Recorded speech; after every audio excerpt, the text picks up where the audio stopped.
You ask Tiger to calculate. This deals with finding the midpoint between 2 points. The midpoint between the 2 points is -6, -70. Let's solve it step by step. Plot the 2 points and calculate the midpoint using the formula.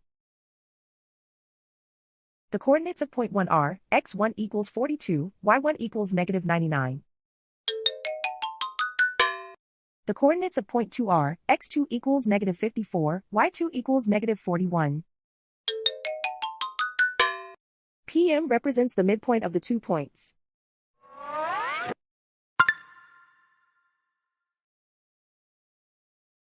Use the x values in the midpoint formula to find the midpoints x.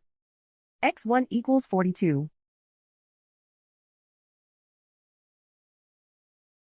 x2 equals -54. Simplify the arithmetic.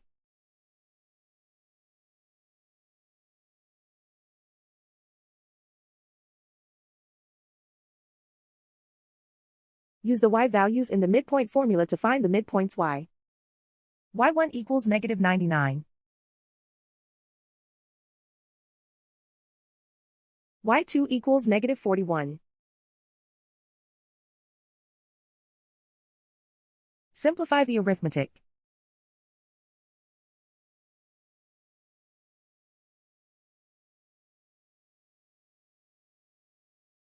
And so, the midpoint is -6, -70.